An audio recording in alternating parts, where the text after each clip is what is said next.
Hello, I'm Russell Sandberg, and I'm the author of Subversive Legal History, a manifesto for future of legal education. And to follow up that book, I'm having a number of conversations with experts about legal history, about interdisciplinary study of law and history. And to date, if you're watching these chronologically, these conversations have been with legal historians.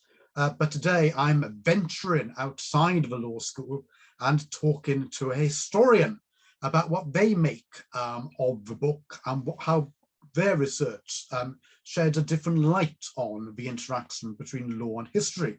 So I'm delighted to be joined by my Cardiff colleague, Dr. Jenny Benham. And as usual, if you can introduce yourself to save me from reading out your university biog, please. Hi, well, thank you for allowing me to be here, Russell. So my name is Dr. Jenny Benham. I am a historian of diplomacy and also of international law. I work mainly in the pre-modern period, so the period that most people perhaps don't usually get to hear about when it comes to, in particular, international law. But that's where I like to be at least. I've also done some work on sort of history of English law in particular, in the period before about 1200, as well as some Scandinavian law. So I like to kind of work comparatively, really, and that's where I kind of come from when I'm doing history. So that's me. Excellent, fantastic. So quite a few sort of areas there which kind of overlap with what might be styled traditional legal history, but obviously looking at it from a different perspective and from a different lens. And I suppose one of the themes that have come out of previous conversations where I've been talking to lawyers, people who are looking at history in law schools, is their sort of either identification with or reluctance to use the term legal historian. And I'm just wondering, from a sort of a perspective from outside the law school, what you make of that, and sort of, it was quite interesting that you were sort of introducing yourself as a historian, but then a historian with these various different areas of expertise. And yeah, do you sort of think of well, I won't give you options.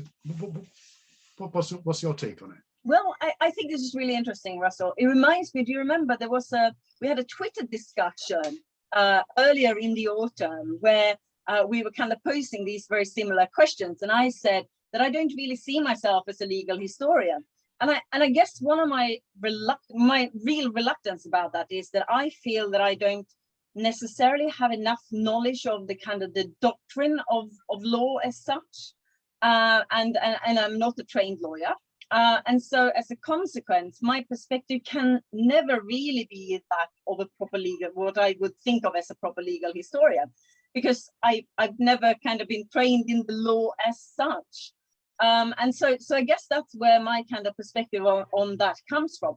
But then I know that when we were kind of doing this Twitter discussion in the autumn, there were colleagues that work in my field that were kind of happily saying, oh, but I'm definitely a legal historian, and I regard myself in that way. And I guess I feel that that's it's an interesting one, but I kind of looked at that afterwards and thought to myself, I actually think that these some of those colleagues have slightly more ground in that kind of more legal methodology, the tradition of doctrinal law, and so on and so forth, than I have. So I would primarily see myself as a historian of diplomacy and international law, but other people, I think, perceive me as a legal historian. I have certainly been introduced in that way by very many people when I've been away to give papers or whatever, or many of my colleagues here in Cardiff also talk about me as a legal historian, but I don't actually perceive myself in that way. And it goes right to the heart of some of the things that you were kind of posing in the book, when you were talking about kind of how to merge different fields and how to kind of really subvert it. And it made me think about how much law do you need to know in order to be a legal historian? So what is the kind of requirement? I don't know. What is your thought on that? Yeah, I mean, what strikes me is I think from the law side, it's kind of almost the parallel experience. And I think a number of people don't like to call themselves legal historians because they don't feel trained in the history. They, so it's quite funny. It's quite sort of striking, isn't it? That sort of that composite term, sort of, whereas you'd think that it'd be bringing together two disciplines, is actually in some respects doing the opposite. In that it's sort of highlighting that, oh God, well, I'm a lawyer, so I really shouldn't call myself a legal historian, or I'm a historian, so I'm a little bit sort of reluctant about the law bit. And I do think that perhaps it's that isn't so striking, perhaps, in other law or something and law areas. I'm not quite sure that that exists to the same extent in law and literature, for instance, or in English literature departments where people are looking at sort of Shakespeare and the law. But in terms of how much sort of law do you need, I mean, this sort of comes back to sort of Maitland's sort of inaugural lecture and sort of the very sort of firm view he took there, very sort of regimented view he took there, which he then rebutted in everything else he wrote, of sort of arguing that only lawyers can do legal history because they know the substantive law. And of course, the problem with that is that they know what they perceive to be the end of the story, right? They are operating with the benefit of hindsight, and are also operating with a certain world view. Because I think that's hopefully one of the major things I sort of, that comes out of the book, is that we're sort of, as lawyers and as law students and law scholars, we're socialized into a particular way of looking at the world, right? And that then means that when we're doing legal history, or when we're looking at the law in the past, we're doing so with certain expectations.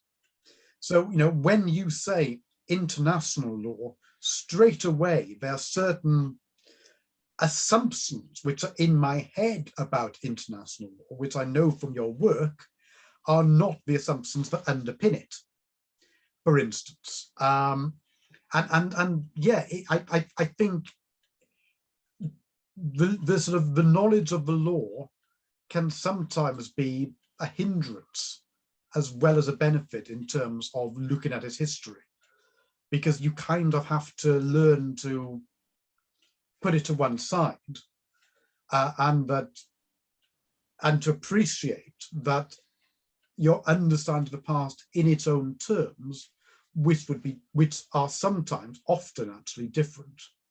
But I think that's why legal history is important, or law and history, whatever you call it, is important for lawyers, because it's a form of comparative law for us. It's a form of showing us that there are different ways of doing things than the current ways in which we do them, which we assume and which we perpetuate that assumption of them being universal, being natural, of being the only way that law can operate. And sort of international law now is kind of seen as an outlier in that way, in that it doesn't quite correspond with our ideas about what law is, in that, it's not linked to the state, that it's, there's elements of soft law, there's elements of law without enforcement. And we see that as lawyers as being odd and does not fit in our expectation of what law is.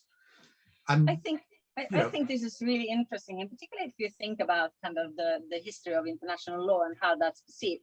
I think it's really interesting that you now say that actually international law is not kind of perceived as being attached to the state. It's perceived as having these kind of soft law as well as some hard law elements to it, for example.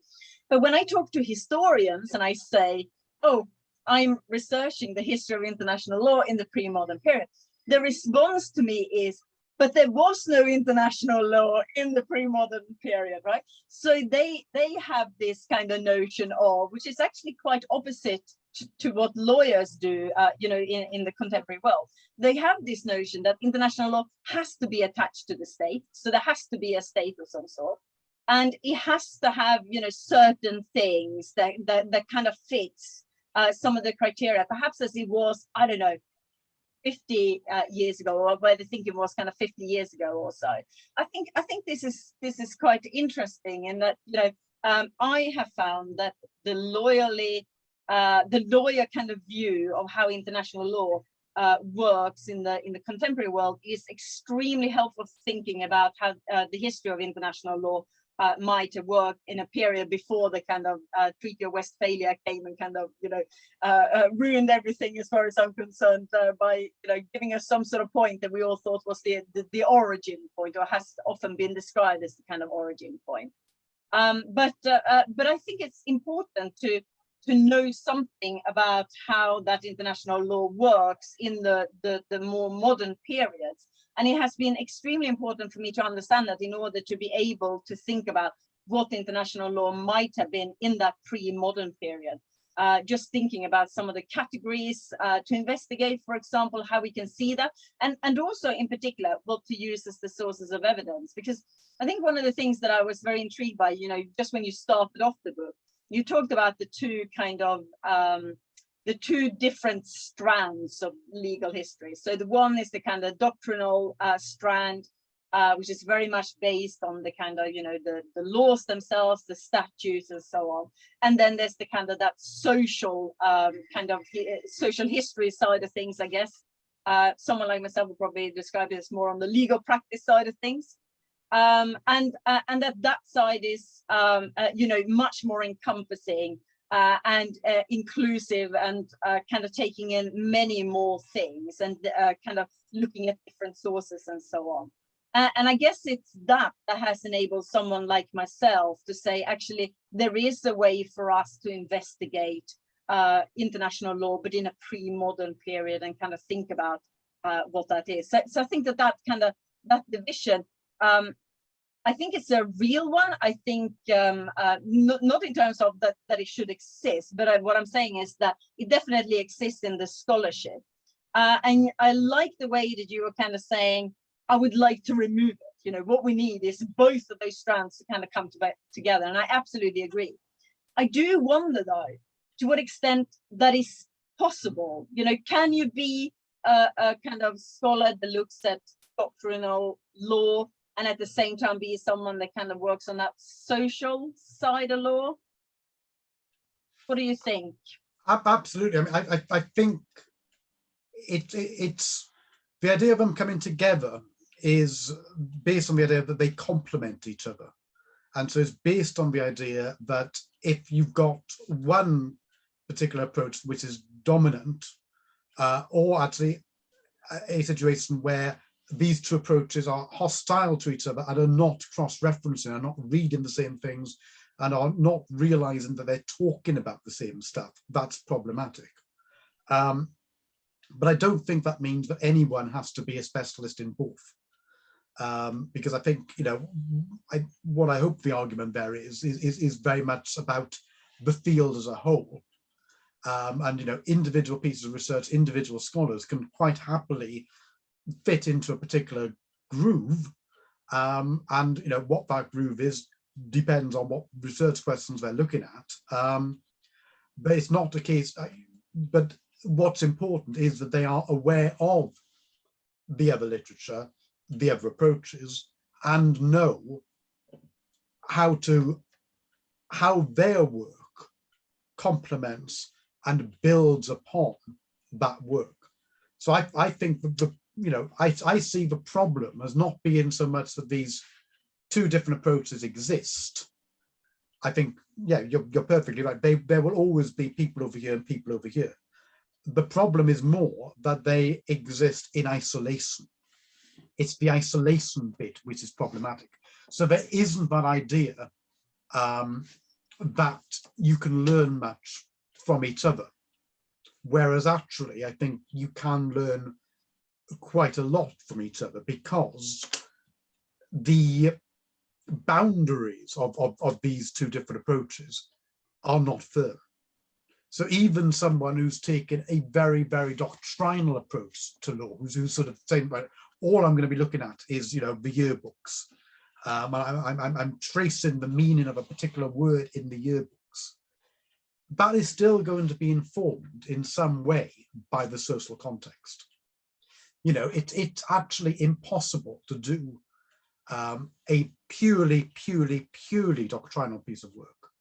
In the same way that if you're talking about law, it's impossible to do work which is completely and utterly undoctrinal. Because, as much as you say that, your work is looking at law in terms of social history, you're looking at the treaties, right? You're translating treaties. And so, yeah, I think there's a certain issue here that we kind of, these differences in approaches have become different camps and have become more artificial. And so, we kind of then identify ourselves wrongly in some cases, and we identify others wrongly in some cases. Because even sort of people we think of, oh, yeah, he's clearly a doctrinal historian. Look in a bit more detail, he's not. I'm just kind of wondering, because it makes someone like myself, just start thinking about, might I be a kind of legal historian? It makes me quite fearful in a way, right? Which sounds really odd, but because when I think about legal historians, I think about people that have, this fantastic knowledge of the kind of statutes of the laws more generally, about how that's kind of how that's work, how it's led to institutions, and so on and so forth. And I have some of that knowledge, of course. You have to have some of that knowledge if you're kind of working in this area. But I can't read. I feel like I don't have the same skill set in order to kind of read some of the or kind of do proper research on some of the sources that they are using. So and I also find some of that work terribly dull, and that's me being honest about it. Of course, it's really important that there are people that enjoy that sort of work, because if we were all doing the same thing, it'd be that terribly dull too. But I don't know how to kind of, maybe it's just my kind of fear that this is what legal history should be, or this is what I've been taught that legal history should be, and actually legal history is something very different than what I think it is. And as a consequence, I more happily fit into that category than what I actually think. I think that hits the nail on the head. In that, I think there is this issue with legal history that is either too big or too small, if that makes sense. And as a result, people feel as if they can't possibly fit under that category, because either they don't know everything about law that has ever existed at any time, from sort of, from Roman times to the present, and no one does, or they think they don't fit into that particular sort of type of legal history, which is sort of the legal history canon almost, in terms of those books, those publications, those people who primarily define themselves as legal history. And so, yeah, it's either sort of too small in that I don't fit into that camp because I'm not, doing that precise work, or I can't fit into legal history because there's stuff I don't know. And one of the joys of being an academic is accepting the fact that there's stuff you don't know, because otherwise there'd be no point doing it. But at the same time, that is simultaneously exciting, but absolutely terrifying. Absolutely terrifying. I think that describes it really well. But just kind of thinking about that, don't you think that it's useful that something is absolutely terrifying, because in some ways that's the thing that also drives you on to do more research on a particular area, or perhaps look into it a little bit more. And from that, then can come new insights and so on. So in some ways, that quest for wanting to know, for wanting to get on a little bit more certain ground, that is helpful in terms of driving research forward. I can think, I don't want to be terrified. I want to challenge myself. I want to kind of know about things. I would love to know everything about everything, but yeah, that clearly is never going to happen. But I think this is, as academics, this is what we all aspire to in some ways, I guess. Absolutely, and knowing that it's difficult to get a grip on a fuller picture. I don't think you can ever get a grip on the full picture, but knowing that it's difficult to get a grip on the fuller picture, I think encourages you to actually be more rigorous. I find myself, as a result of having done more legal history work, having higher expectations actually, and higher sort of and part of that is what we've already been talking about in terms of sources, right? So even when I'm doing stuff which is on the current law, I'm now much more aware that when I'm writing about marriage law reform or education law today, but if I'm doing that solely staring at legal materials, that's going to be insufficient, and I need to look at other materials. I also think that if I'm looking at it solely from one lens, it's insufficient. And, I don't think I would have had those insights without necessarily looking at stuff historically. And also, just in terms of staring at the law, it sort of, once you're used to staring at older laws and interpretations of older laws, because I'm often quite reliant, particularly if I'm, trying to sum up for teaching purposes or whatever, something that's medieval. I'm reliant then on secondary materials and secondary sources and experts. And when you then look at the different accounts and you can see the differences between them, that teaches me lessons about how, when I'm looking at a bill before Parliament or whatever, and interpreting it, it's an interpretation. You know what I mean? It sort of, I think being slightly terrified does also make you strive to be better, and that's not necessarily a bad thing. Well, that's probably a good thing. Let's hope so. I think it was interesting what you say about interpretation, because I often think that one of the most useful way to get understanding of the law, but also to not understand it, to understand how complex it is, and to understand that how open it actually is to interpretation, is to do translation of legal material, older legal material. Because, or even if we think about, when the UK was still part of the EU, this idea about kind of having to translate and thinking about, material coming from above and then going out into various domestic kind of countries, you have to translate that law so it then goes into the law.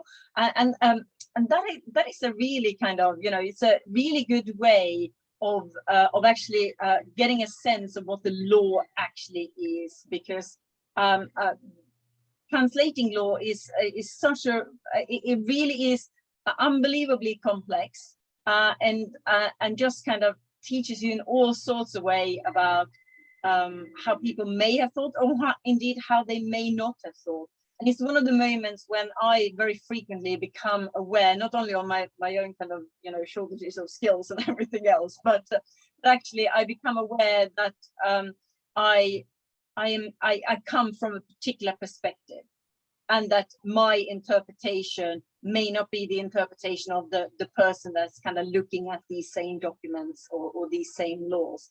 And I think that can be a very important realization. But I think it's interesting that you, in some ways, one of the things that you are describing about what's happening in the law school with this kind of training of those who are going to become lawyers in the future, is that you describe that there is very little of that kind of interpretation or understanding of how that interpretation works. Yet I kind of think to myself, well, isn't that what they are required to do when they are working? They are interpreting the law, because law is is not only about the things that are kind of set out in writing, it's about the kind of social context of it, it's about how you're reading that law. And this is how you get arguments and different claims and counterclaims and so on and so forth. Absolutely. I think the problem is that sort of, over the last, 40, 50 years, there has been this move in law schools towards studying the law in context, but that hasn't typically included the historical context. And I think that's a shame, because the historical context teaches exactly what you've just been talking about in terms of the realization that every interpretation is a biased interpretation. And the way in which I look at the world and the way in which I will look at a statute or look at a case or whatever will be shaped unconsciously and unwittingly by my view of the world and by my experiences. And I think that, yeah, absolutely. One thing I argue right at the end of the book is that this use of history to question what you think you know about the law, to subvert your expectations and assumptions about the law, is actually a key skill for practice, is actually a key skill for being a citizen. I don't think I'm saying that sort of a law degree is not teaching creative interpretation skills. It definitely is, but it's teaching people to operate within a certain box most of the time. There are exceptions, obviously, but most of the time it's teaching them to fit into a certain box and a particular worldview. And what's striking is that law students from a very early stage are kind of taught what questions are relevant and what questions are irrelevant. And often that requires kind of turning off the natural sort of voice in their head.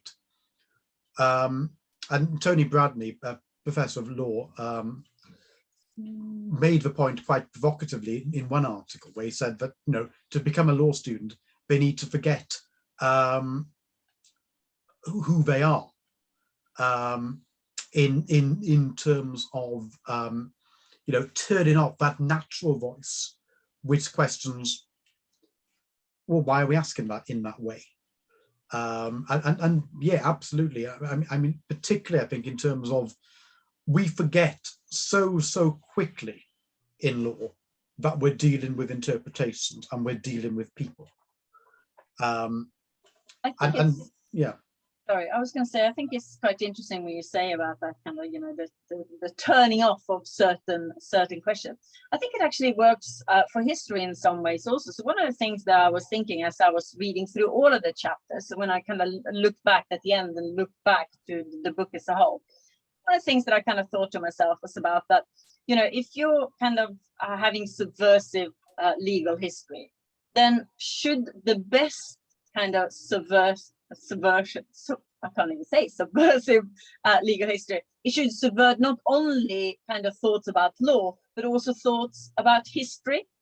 And I think that would be quite important actually for historians also to take on board. This notion of you talk about, if I just give one example from the book, so this notion about the kind of what we might think the concept of untimely, or the kind of the entropy, the chaos concept. And this is something that actually has been used in some ways by scholars, perhaps the entropy, the chaos concept a little bit more, in particular for the medieval period, where there are many scholars who work on things like violence or conflict resolution, that have a real understanding about this kind of the chaos and that idea about constant crisis. And that doesn't necessarily mean to say that there was no kind of order within that. But I'm not sure that has necessarily always penetrated into other historical periods. And then we get that kind of that untimely bit where historians and perhaps legal historians also tend to look for the origins of things. And I wonder whether we should perhaps all stop doing that.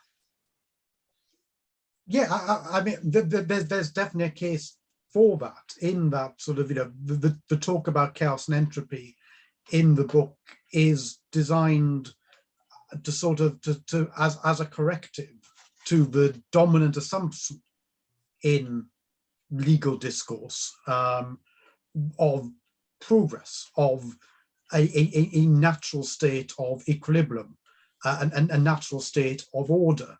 And, once you start looking at it historically, as a lawyer,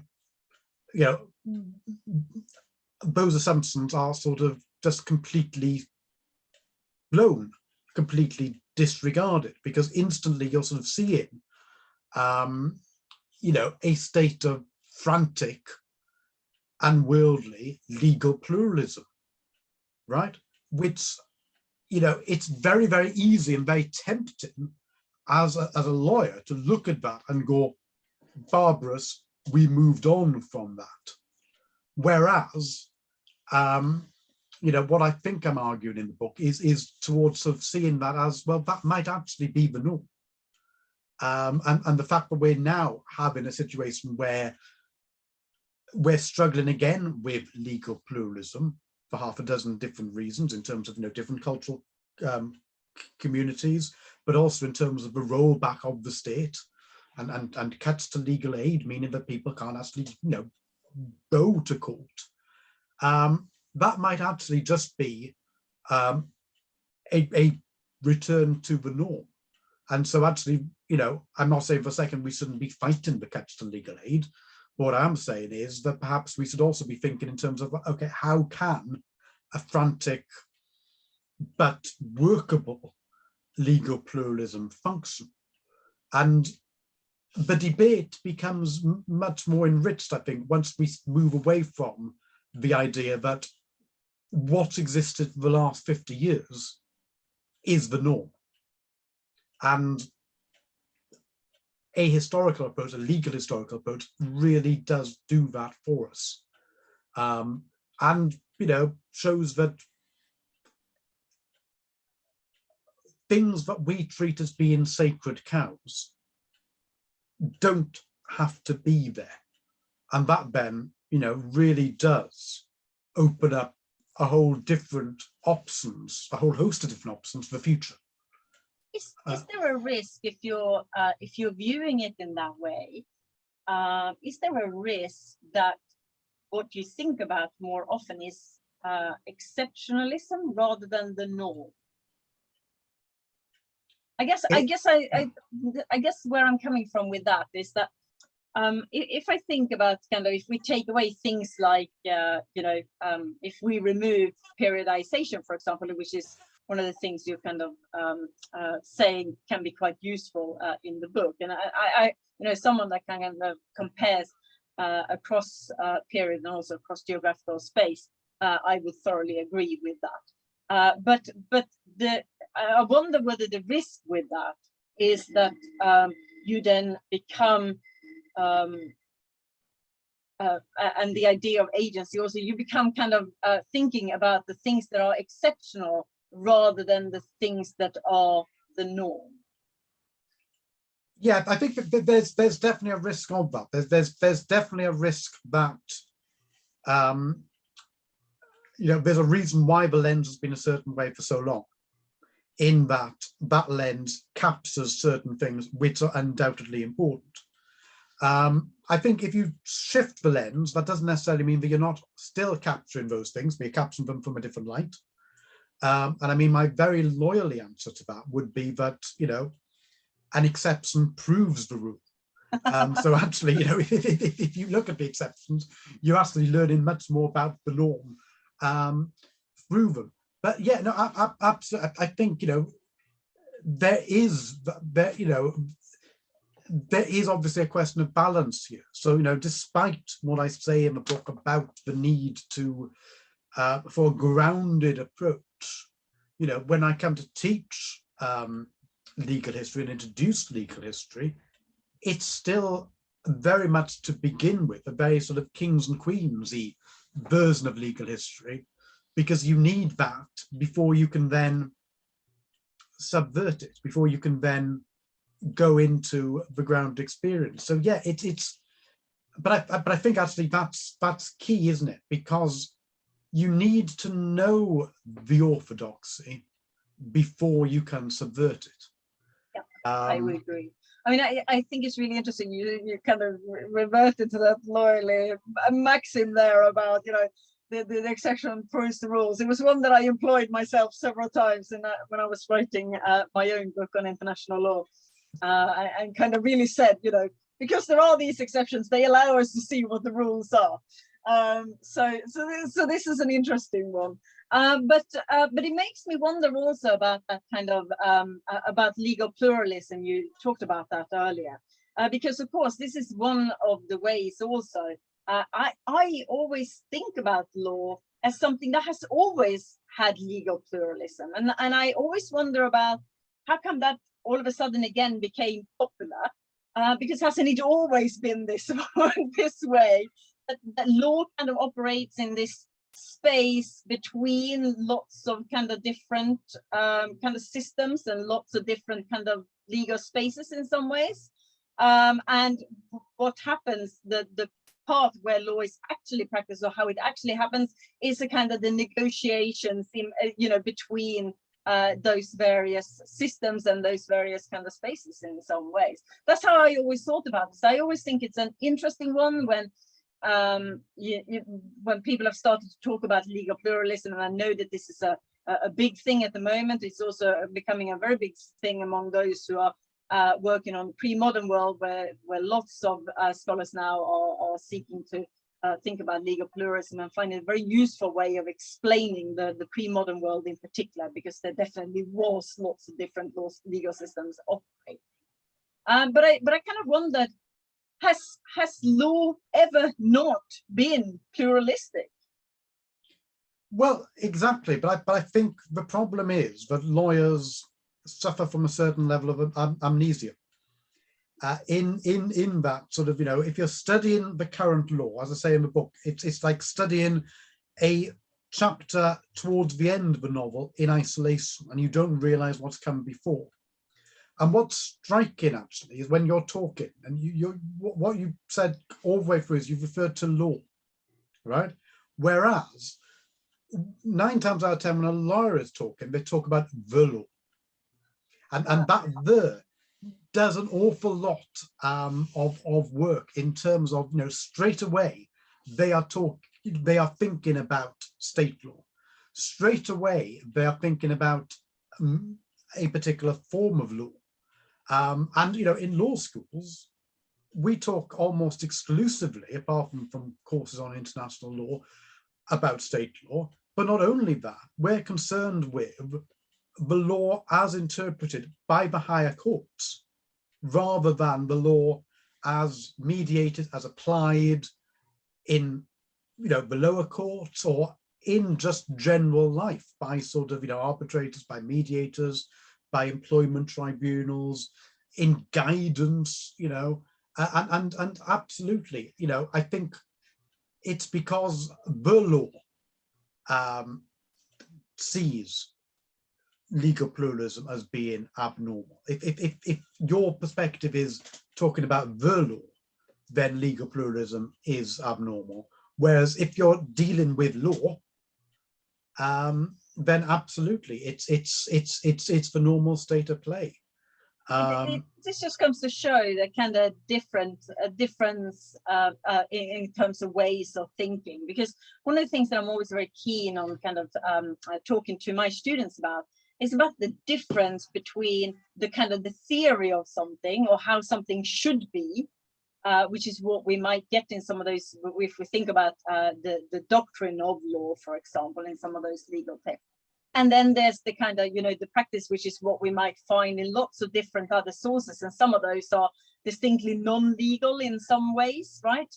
In particular for the period that I worked, you know, you might find them in things like chronicles, or narrative, or letters between, you know, bishops, or whatever it might be. And so I find this notion that there isn't that kind of the idea of that negotiated space almost between those two.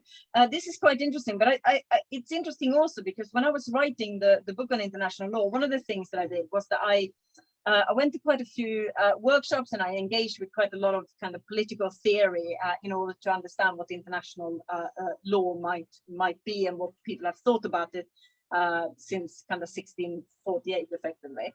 And again, one of the things that I experienced there is that kind of difference between the kind of, the theory at the top, and then there's the practice. And someone like myself will always go, yes, but what happens in practice? But one of the things that I understood from that, and I'm also, hearing it from when you're talking now, is that there is a whole lot of these other scholars and other students who are never really asking that question, but what is it that is happening in practice? That's not necessarily what they are aiming for, which is what I aim for when I'm teaching my students, what I want my students to ask. Absolutely. And I think in law, it's because in the same way that in legal history, we've got this sort of artificial divide between internal and external. I think in law generally, we've got this artificial divide between the academic and the vocational or the practice. And again, that is an artificial divide, but it means that, it's been well established that, learning how the law operates in practice is something that's done after you've got your law degree, either in practice and or through professional courses. And that, I think, then means that there's this idea that sort of the law degree bit of it is very sort of theoretical, or not so much theoretical, but is removed from the in practice. Like I say, when we're teaching law to undergraduates, we're teaching them what the law is as applied by the higher courts, not how it would appear in a magistrate's court down the road.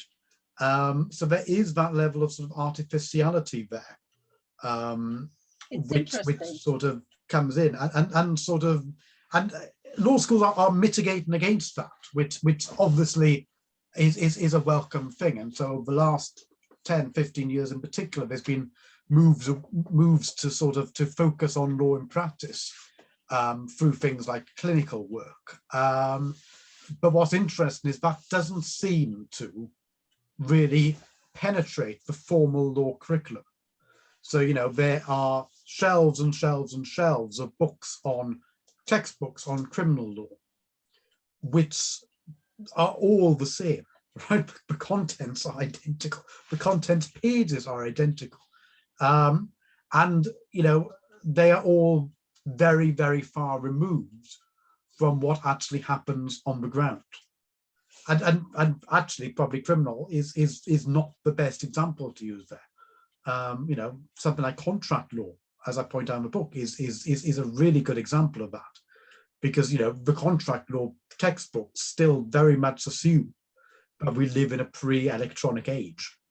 You read them and you think, what century are we in? And as a legal historian, normally that's a nice insight to have, but in this case, it's quite worrying. Thanks. I find all of this very fascinating. But I wonder though about so you're saying that some of these more practical elements are clearly kind of seeping into it. I wonder about something that you said in the book, which is about this idea about legal geography. And I wonder if you could say something a little bit more about that and how you think that might work if we kind of think of it also in terms of legal pluralism, because those two are things that I felt certainly in the material that I had for my book really came into play in lots of different ways. Absolutely. I mean, I kind of stumbled on the legal geography side of things. It wasn't part of the original book proposal. And then I was suddenly thinking sort of one day, well, how have other law and disciplines developed? And knowing a fair bit about law and religion, I was making sort of connections in my head between law and history and law and religion. I thought, well, what about law and geography? So it was something I knew nothing about before I wrote the chapter. And it was great fun to find out about it. And yeah, it sort of, the chapter kind of evolved because the main aim of the chapter was to go, right, okay, well, we've spent the rest of the book so far looking at how legal history has developed and how it could develop. Are there lessons to learn from how legal geography has developed? Because legal geography seems to be something that is sort of cooler than legal history, to put it in those terms. I mean, in terms of interdisciplinary gatherings of law, there's more people there talking about legal geography or law and space than there are about legal history and law and time. So what can we learn from them? And so that chapter really was about, but one thing we can learn from them is to become undisciplined, and to become truly interdisciplinary or transdisciplinary. You know, it doesn't really matter what terminology you use. But you know, what was striking is that legal geography has developed in a very different way than legal history. Legal history has developed as a specialism within law schools. And you know, that was back in the conversation we were having earlier about that sort of legal history canon, which is over there. You know, everyone has an idea of what legal history is, or more people have an idea of what legal history is, and they see it as being sort of, you know, the books that are behind me really, of sort of, you know, the Maitland, the Milsom, the very sort of doctrinal history of English law. As you know, and legal history has a tradition of being taught as a specialist option in law schools.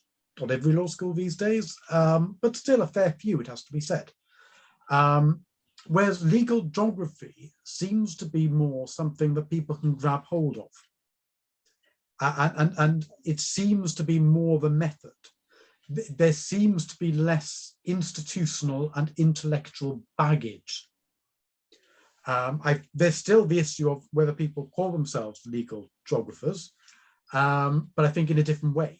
It's far less in terms of, I can't call myself a legal geographer because I'm not trained in this particular way. It seems to be a much looser idea. But then, in terms of, to actually answer the question, that seems to be actually less visible in law schools in terms of teaching, possibly more in terms of research. But, you know, I would bet, and I haven't got the evidence in front of me, I did this a few years ago, probably, oh God, about 10 years ago. I tried looking at university websites to work out how much legal history was being taught. I've not done that recently. I've not done that in relation to legal geography, although I know others have done it, but not recently. But I would bet there is still significantly more legal history modules than legal geography modules.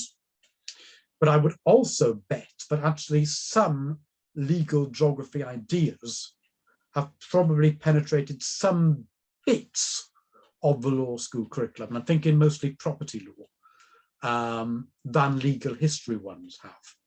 It would be a very interesting study, actually, to look at that over time, because I would bet, I might be utterly wrong, but I would bet that property lawyers and property law books now spend more time on things which we might style as legal geography than legal history.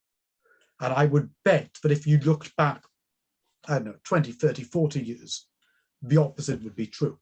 It's definitely the case that land law textbooks and equity textbooks spend far less time on history now than they did previously. If you look at them over time, you can see a real sort of decline. But yeah, I would have thought not necessarily the textbooks necessarily, but possibly the textbooks. But in terms of what's taught on courses, in terms of what the actual research carried out is, I think there's been a growth for geography and a decline for history. I would bet. Yeah. But I find it interesting because from that kind of historical perspective, legal geography is one of the things that has been, people have been very interested. Historians have been very interested in legal geography in particular, and what that might have meant in particular periods and so on, and how that might have manifested itself. And so, so I think it's a really interesting area, shall we say. But I was thinking about when you were talking there about legal history in various kind of law schools and so on. I do wonder about, because my impression is always, and I guess it continues to be, is that there is more legal history on what we might think of as continental Europe, in law schools in continental Europe and in the US, than there perhaps is in the UK. And maybe that's just my impression, but I wonder if you could reflect a little bit on why you think that might be, because it feels almost counterintuitive to me, considering kind of the history of English law in some ways. That feels slightly counterintuitive. I think that's definitely the trend. That's undeniably the case. I think there's a difference between the common law countries of England and Wales and elsewhere. I think Scotland has a richer heritage of legal history in their law schools than we do in England and Wales. And I think it's partly because of that historic, what you've just been saying, that irony that actually, you would have thought there'd be more discussion of history. Because of the way in which the common law develops by precedent and so develops historically, right? And I think the reason for that is because that's the way in which the common law develops. We therefore think we're doing history all the time. So as a result, the idea that we need to have a separate or a specialist or a focused study on history seems to be abnormal, seems to be sort of counterintuitive. So as I argue in the book, it's not the case that history is absent from law schools, common law schools. The case is that what happens in them is bad history, because we don't look at law in its historical context properly. We are constantly giving discussions of cases over time, but that's bad history most of the time, because we're not interested in how that case was actually received in 1844. We're simply concerned with how that case sheds light on the current law. And so the stories we're constantly telling are those progress narratives of, look how the law got better over time, rather than look at how the law responded to different realities over time, looking at how society changed over time and the law caught up.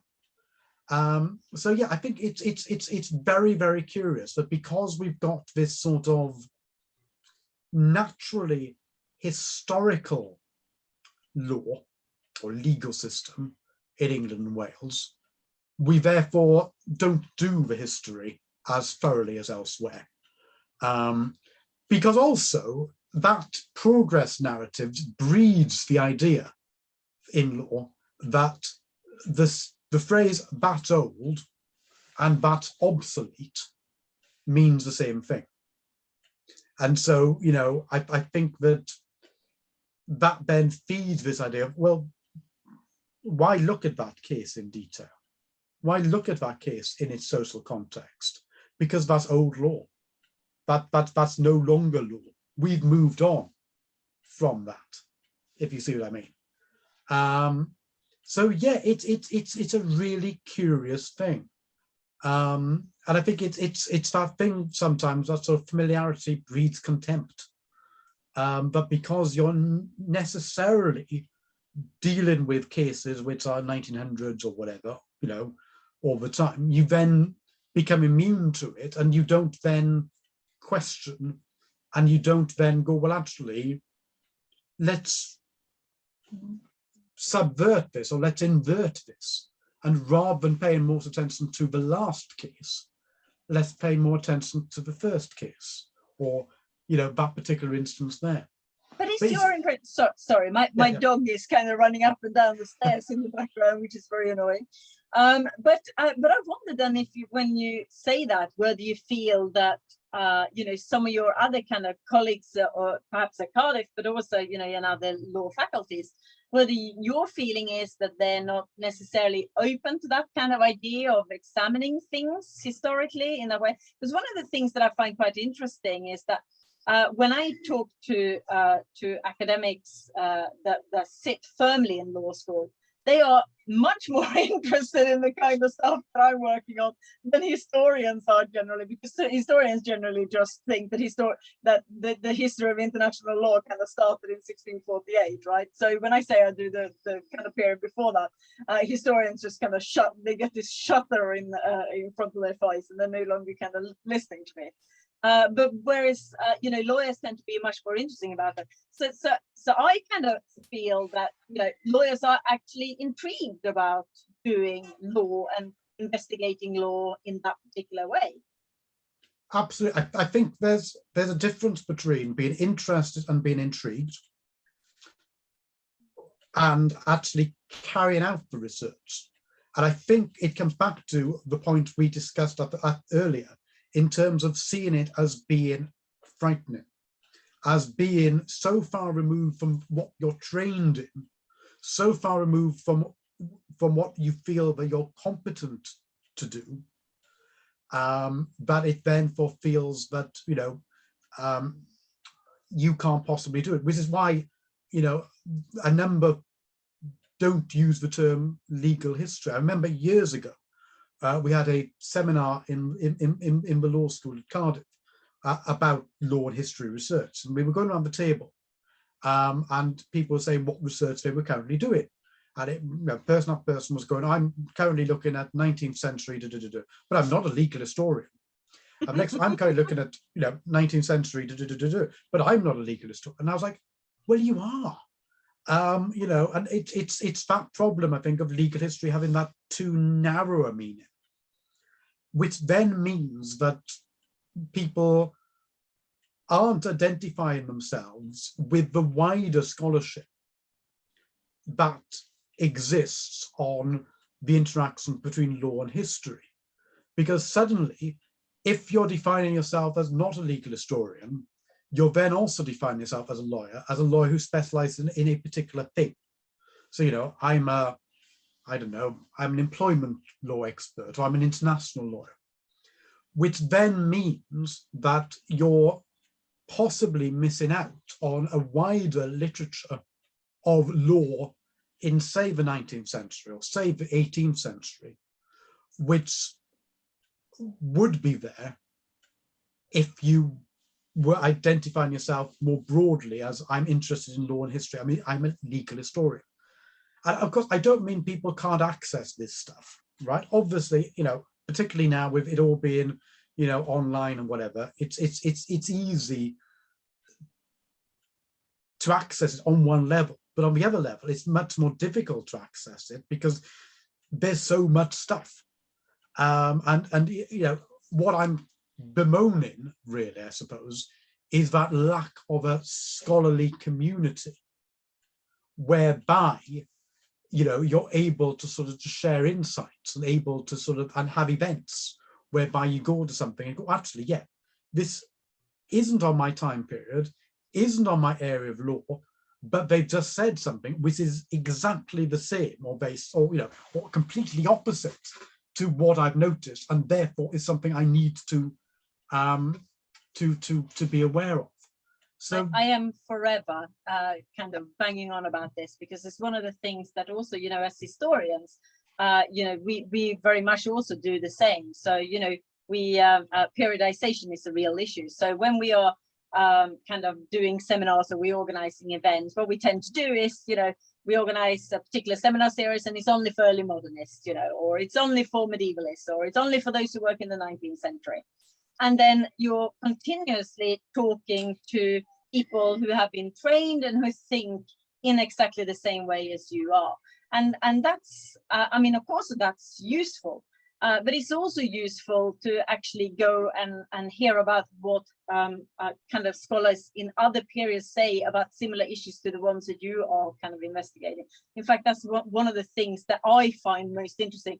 Is one of the ways in which I accrue quite a lot of my knowledge by going to a lot of other conferences and a lot of seminars that are outside my own period, and in particular to get some of that legal knowledge that I don't necessarily kind of have. How is it that some of these people are thinking about it? And I think it's important that we do that. So not only kind of working across periods, but also working across disciplines. So this kind of idea that, someone like myself will turn up at the discussion where everyone else is a lawyer.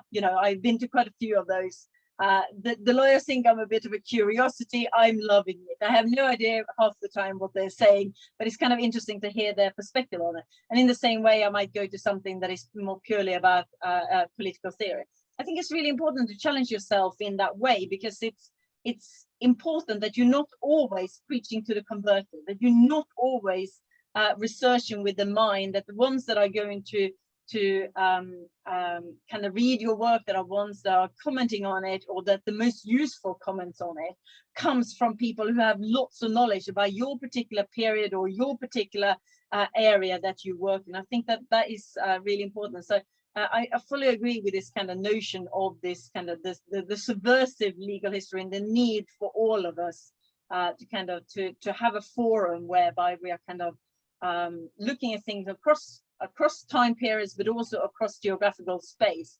And so if I have one criticism of this kind of manifesto, you call it a manifesto, by the way, so which I love. But if I have one criticism of it, and this is, of course, I understand where this is coming from, you're sitting in a kind of UK law school, but my kind of criticism would be that it doesn't have that kind of geographical dimension in terms of kind of thinking about what is happening elsewhere in Europe and across the globe in some sense. And I wonder whether, a little bit like the history side of things, whether that is also something that is kind of forgotten about when in this kind of education of future lawyers. Absolutely. It's sort of, I mean, I completely agree with everything you've just said in terms of, I think, part of the reasoning behind the book is to point out that these seemingly different literatures have quite a bit in common, and also that history is not necessarily as frightening as you might suspect as a lawyer. But yeah, there's a whole different book to be written, looking at these issues globally or comparatively. And I mean, one of the things which I was constantly finding interesting, frustrating, and exciting, and not necessarily all at the same time, but sometimes all at the same time, was, the very second I would think, oh yes, I've hidden an insight here which looks brand new or looks fresh, I would then discover, but it had already been done in the American literature 20 years ago, whatever. And one of the absolute joys of the book was to be able to to go into some of that literature. But I'm aware that I don't do it thoroughly and I don't do it comprehensively. And again, that was partly due to constraints and also because of, that in itself was frightening and terrifying. Because there's so much of it. And again, you're very, very much an outsider. And you look at it and, in the same way that I'm reliant when I'm teaching about 1066 and all that, I'm reliant on secondary sources. When I'm looking at, the situation in American law schools, I'm reliant on secondary sources. And when I was looking at them, they weren't telling me the same things, right?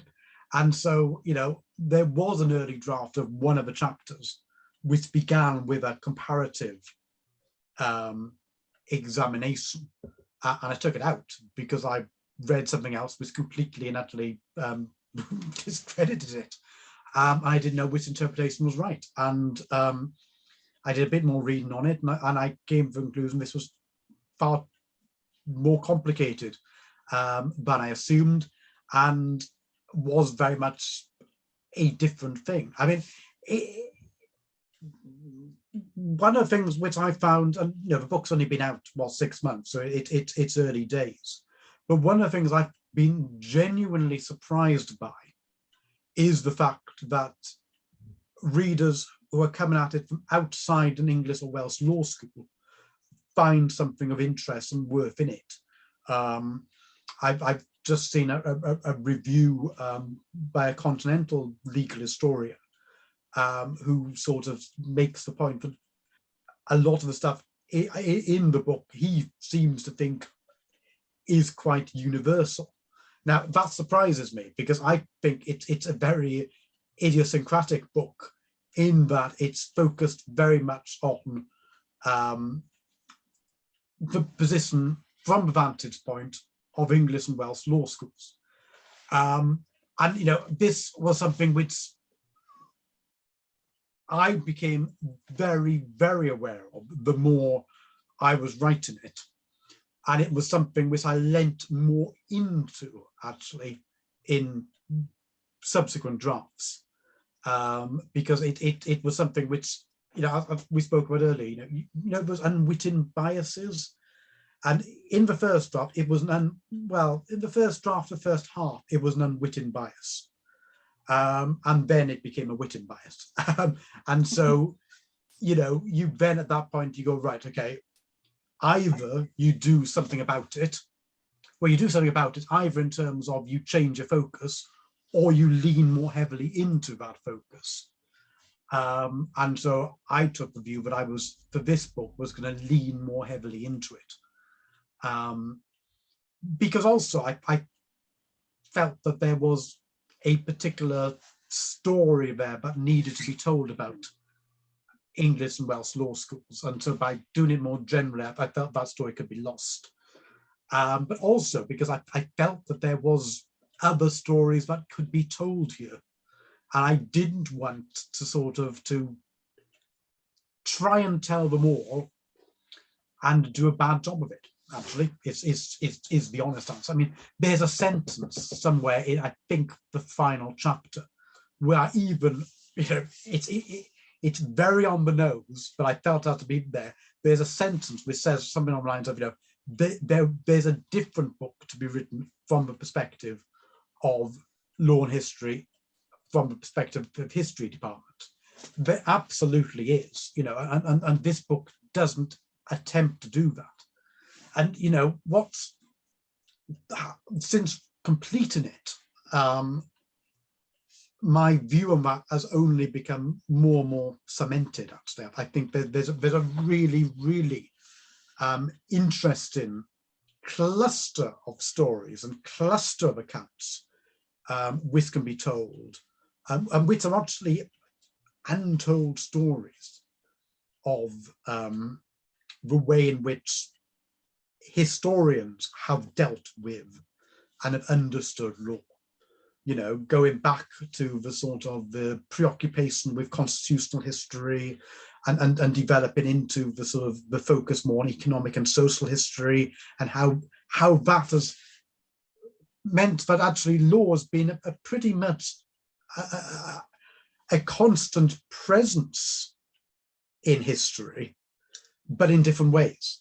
And, my God, there's fascinating stories to be told there.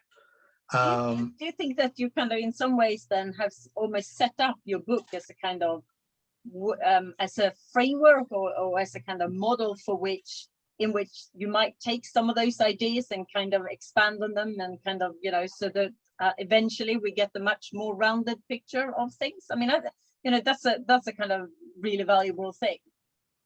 Well, if it does that, fantastic. I think that. I think that's definitely where it could go. I mean, I could definitely kind of see that, and that would be. I think that would be very interesting, because you could expand on certain kind of part of it and use kind of, you can also, in some ways also, when I started off and I asked the question about that kind of the wider geographical aspect, I could also see something like this appearing, I don't know, a German scholar writing something that kind of, that sits very much in this kind of asking very similar questions. So now you kind of get someone that sits in a different geographical area than yourself, and kind of using this as a kind of model. So I think that is kind of useful, because I think it's a useful thing to ask, and to think about two different disciplines and how they might come together, and what might the problems and the possibilities be of that. Yeah, and of course, this is the first book in a series, and if people want to contribute to the series from different jurisdictions and different experiences and different disciplines, fantastic. I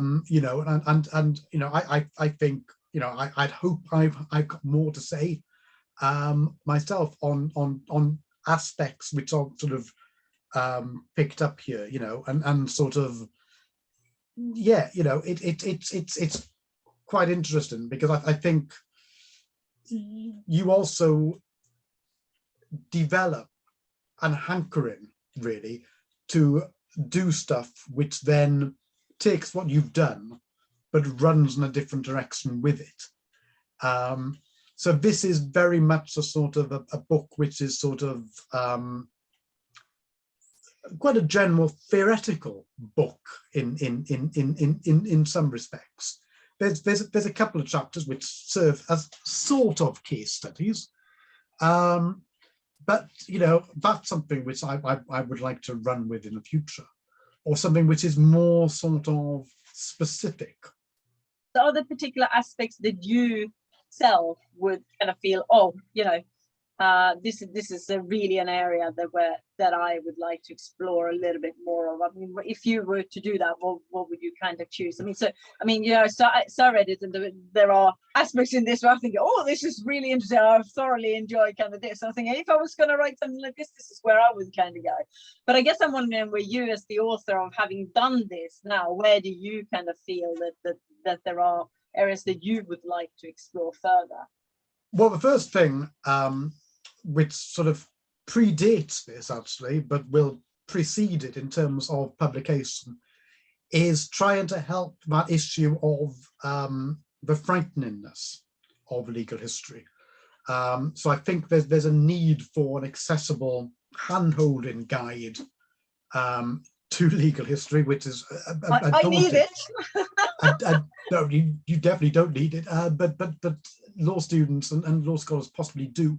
So that's the initial next thing. But then from that onwards, there's all sorts of different approaches, and the book really does talk to me about the sort of the intellectual history of law and the role that legal scholars play in terms of shaping what I call in here the common law, LORE.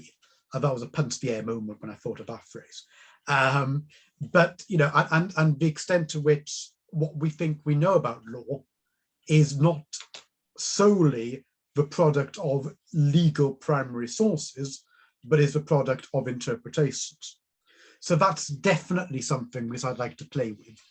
And there's all sorts of ways in which that could go. I'd like to do something which looks at that from a slightly more grounded perspective, coming back again from sort of having done the sort of the theoretical stuff. I'd like to sort of to do the, let's look at a particular area or even a particular scholar and see what their contribution is. And there's all sorts of candidates for that, including, and this comes back to what a main theme of what we've been discussing today, the historians who have contributed to that story.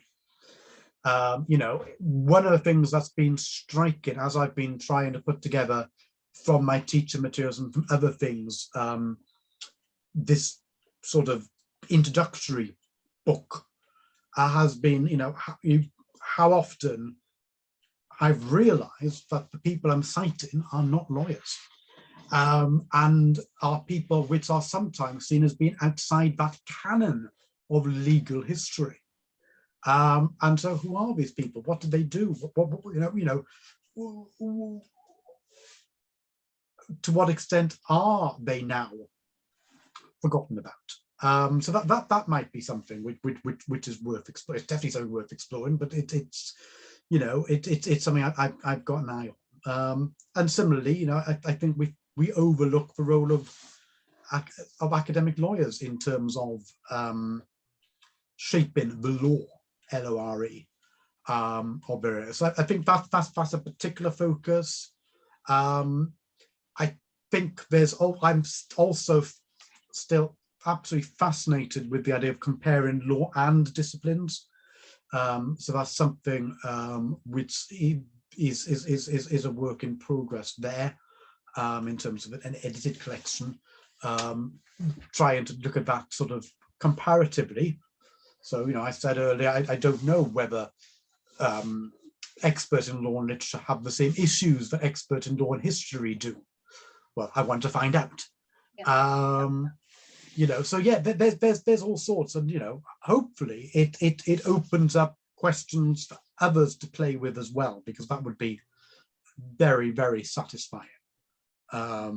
Because it sounds like there is lots of good stuff that could be coming in the future. Then I guess one of the things that I'm wondering right here at the end then is really what you say at the end of your book, when you say we're all legal historians now. Is it true? Well, I mean, it's a little bit of a cheap trick, that one. It's a little bit of a, but what I'm trying to say with that is that we should all, but legal history should be accessible to all. But legal history for lawyers should be a method which we can all use if that's our research question. That legal history should be something which is explored in the law curriculum. So I'm not saying we should all become, experts in looking at the yearbooks. I'm not suggesting we should all go and become experts in 19th century law. What I am suggesting is that it should be seen as a method which is part of the lawyer's toolkit, and rather than as a specialism, rather than something which is done by the few. But yeah, it's deliberately a provocative end. It's one of those things that once that phrase has entered your head, you can't help but use it. And it kind of sums up that final chapter, which, I mean, that final chapter wrote itself. I'm usually someone who plans, not in minute detail, but I've usually got a plan. I've usually got a, I usually got an idea of where things go. But there are a few chapters in this book, and the last chapter was definitely one of them, where I was constantly surprising myself by what I was writing. I had a vague idea that, I was going to be arguing that legal history should be a method. I knew that bit. But quite how that all comes together in that sort of chapter, that took me by surprise. And particularly in the first draft. In subsequent drafts, because I knew where I was going, I sort of drip fed that a bit more. But in draft one, and actually that's one of the chapters which changed very little between draft one and the end, because it just sort of flowed, and it all. I say it was just a cheap parlor trick, that title, but that chapter flowed from that title. And once that title was there, then the chapter made sense, and to an extent, actually, the book made sense.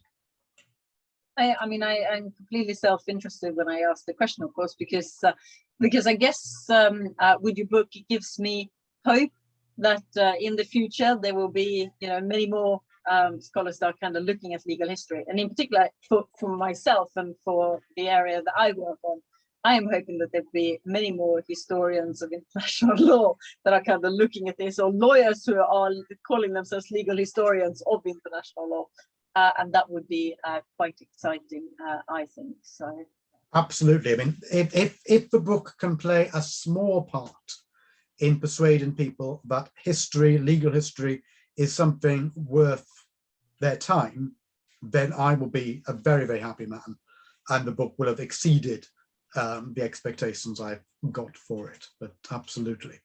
Well, it's been an absolute pleasure to talk to you today. So absolutely enlightening to see these things from a different disciplinary perspective. Like I say, it's a completely, it could be a book in its own right.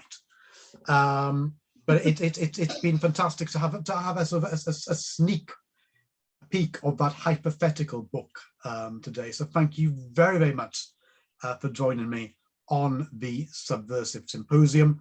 And, if anyone is watching this and is intrigued by the history of international law, then I definitely recommend Jenny's work on that. Your existing book is on peacemaking, is superb, and you've got a new one out next year on... Yeah, it's coming in January, in fact, so very short time, which is simply called International Law in Europe 700 to 1200, and it definitely subverts what our thinking is on what history of the history of international law, and pushing things much further back than 1648, I'm pleased to say. And I really hope that lots of lawyers will read it and that they will be interested in it, because I'd be really interested to hear what lawyers think about some of the ideas and how kind of use some of the material, and kind of thinking about how that might give us international law in the medieval period, and how I kind of set up the model and the framework for that. And I'm hoping, of course, a little bit like you with your manifesto, that from that will be spawned many more studies that kind of eventually going to give us a little bit more of a picture of this as well. And I think it's particularly important because when it comes to the history of international law, so I use treaties as kind of sources of international law, and it's an approach that hasn't really been done for kind of historically, if we put it that way. So when scholars have looked at international law, they tend to look at the doctrine rather than the kind of the treaties, for example, and what happens in those, and kind of comparing that to the practice of it. And it would be really useful if people kind of took up the baton and were doing similar studies for other historical periods, because that way we would be much more able to say what is particular for particular periods. So is there something that is specific, or whether there are kind of universal aspects to it, or how it kind of the law interacted in specific time periods, and so on. And that's something that actually we're not currently able to do because there hasn't been enough work on that side of things done currently. Sounds absolutely fascinating. I can't wait to read it. I mean, like I said, the Peacemaking book is fantastic. So clear, yet also so enlightening, because it just shows, again, it completely subverts the expectation. And questions what you think you know, which is exactly what you want. So I can't wait to read the new book out in January. Thank you ever so much for joining me today, and yeah, absolutely look forward to that book in January. Fantastic. Thank you very much indeed.